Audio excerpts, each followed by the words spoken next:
Yo, what is good, Jets Nation? Welcome back to Jets Media. This is Richie, and in this video, I'm going to give you guys my player profile on Carl Lawson, and I'm super excited to break down his strengths and weaknesses. I already broke down all the undrafted free agents, all of the rookies from the New York Jets, and now we're pivoting into all the free agents that we acquired in the past offseason. So this video will be talking about Carl Lawson, and then it'll be Corey Davis, Keelan Cole, Sheldon Rankins, all those guys, and then I'm going to pivot into some players that we drafted last year, and I'm going to try to make a player profile on every single New York Jet, and then I'm going to pivot into a position breakdown series. So as you guys can tell, I got a lot of content here in Jets Media coming all the way leading up until training camp. So if you guys are not subscribed to Jets Media, please make sure you do so. The road to 8,000 is real, and if you guys want to check me out over on Instagram and Twitter, that is at NYJets_media. And if you enjoyed the video, please do not forget to thumbs it up. With that being said, let's jump right into Carl Lawson. So this guy right here, I was so excited that we signed him in the offseason. How long has it been since the New York Jets had a legit pass rusher on the edge?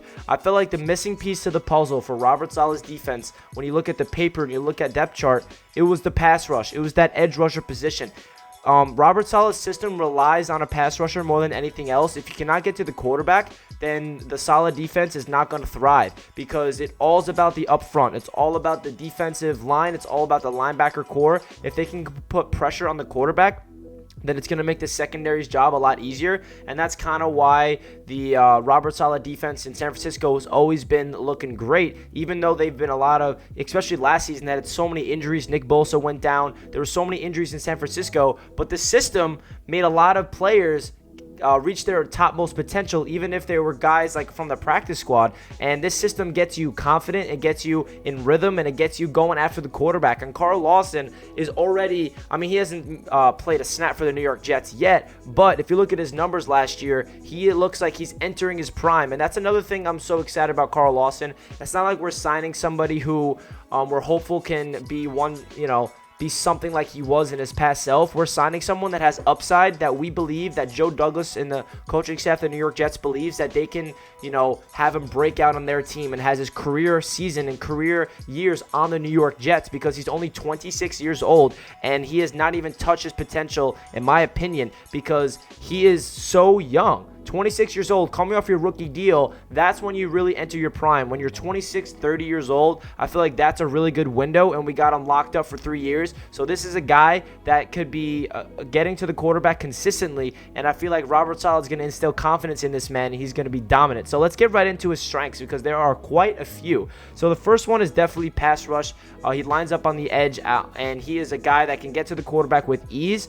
He has so many different moves, whether it's a power spin move on the inside, he can bend around the edge and get to the quarterback. He did not really get a lot of sacks, but he's a guy that can get to the quarterback efficiently, and I feel like the system that he's in now is going to make those sack numbers skyrocket. Another thing that he did well in is last year, statistically, he was tied in the league with quarterback hits. He was tied with TJ Watt, who is known as one of the greatest pass rushers in the entire NFL. He had 26 quarterback hits. That's pretty insane for Carl Lawson. Obviously, it didn't translate to sacks, but I really believe that stat is a little more important than sacks, because when you can get to the quarterback and you can, hit him and you made him rattled, you make the quarterback throw the ball a little earlier than he wanted to, then you did your job. You disrupted the quarterback's mind, you disrupted the quarterback's rhythm, and that's all Carl Lawson needs to do on the outside throughout the entire season.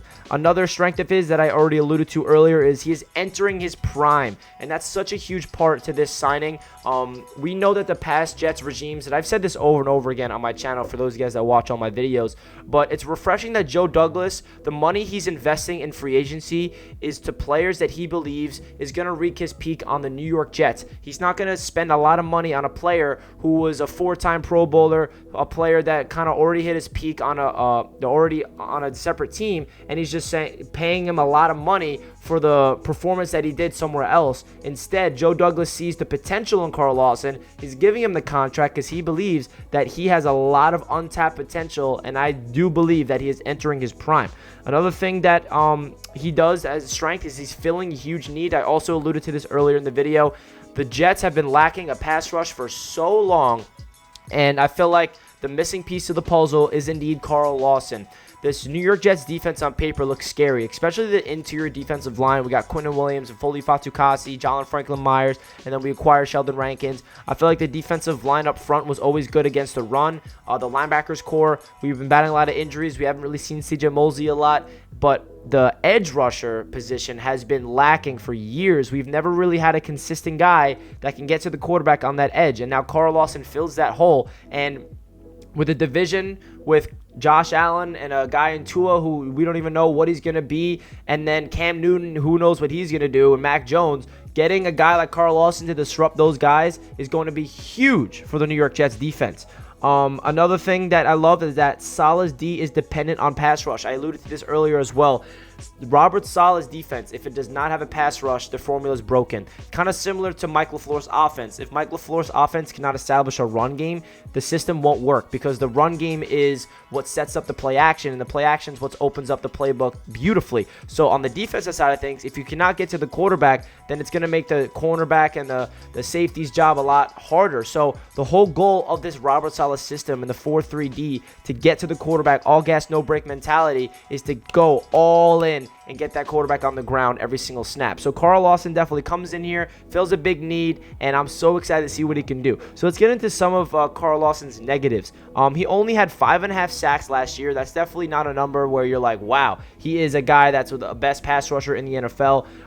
Like I said, I feel like the 26 quarterback hits proves that he can get to the quarterback with ease. It just so happens that he was not able to, bring him down. And also, Carl Lawson mentioned that he found his rhythm late in the year. He didn't really feel like he had 100% confidence in himself in the first half of the season in Cincinnati. And I feel like this Jets coaching staff is going to get him up and running right away. And even Robert Saleh told him that if you guys watched the mic'd up video of Robert Saleh talking to Carl Lawson, he said, hey, this system is going to make you be 100% confident from week one. And we expect you to be a guy that get at least 10 plus sacks. Another negative is, like I already just mentioned, he got in rhythm late last year. So it took him a little while for Carl Lawson to feel comfortable in Cincinnati, get comfortable being that dominant presence that we're used to seeing on the highlight tape. If you watch Carl Lawson's film, and especially in the back end of the year last season, he was getting to the quarterback with ease, absolutely making left tackles look silly, just pushing him to the ground, swim move, power move, whatever you want to call it. He's an absolute menace when it comes to putting pressure on the quarterback. So hopefully he can do it all throughout the season instead of just in the back end of the year. Another negative is stopping the run. He definitely is not the best guy to stop the run. It's that simple. He's paid to get to the quarterback, and that's not a big issue. Edge rusher's job is not to stop the run. The edge rusher's job is to get to the quarterback, but it definitely is a negative because it's a part to his game that lacks. But I feel like every single edge rusher's job isn't really to get to the running back, but obviously he's going to make some run stoppage, but I'm not too concerned about that. So let's get into some of Carl Lawson's expectations that I have for him. I definitely feel like he can hit 10 plus sacks. I feel like that's an easy number to hit for him. I really believe it. 5.5 sacks last year with 26 quarterback hits. I feel like he can hit another 26 quarterbacks again, maybe even 30. I really believe Carl Lawson, if he stays healthy in a 17-game season, could get a lot of potential out of him. This coaching staff has so much confidence in him. I have so much confidence in this coaching staff. It's just a really good time for the New York Jets to unlock a guy like Carl Lawson. Another expectation is become a dominant edge rusher. I feel like he could be a guy that could be known as one of the best edge rushers in the league. He was definitely the best edge rusher in free agency, in my opinion, and the Jets locked him up. I feel like if you look at the numbers, like I mentioned earlier, TJ Watt and Carl Lawson were tied for the league in NFL quarterback hits with 26. So if he can translate that into sacks, he's going to be one of the best top 5 edge rushers in the NFL. Not saying it's guaranteed, but he has the potential to do that with great coaching and with great confidence. And then another expectation is consistency. So hopefully Carl Lawson can string a lot of games together instead of just, one game he's absolutely exploding on the scene, 3 sacks, couple of tackles for loss, couple quarterback hits, and then the next game he has 0 sacks, doesn't really do anything, goes up against a really good left tackle and gets shelled out. So hopefully my expectation for him is being able to be consistent, get to the quarterback, and just be a dominant pass rusher. That's my expectations for him. We gave him a 3-year, $45 million deal, $15 million per year contract, and I feel like he's going to live up to it. So please leave a comment down below your thoughts on Carl Lawson. How excited are you for him to be a New York Jet? What are your expectations? Please let me know down below. Like the video if you guys enjoyed. Let's go Jets, and I'll catch you guys in my next video. Peace out.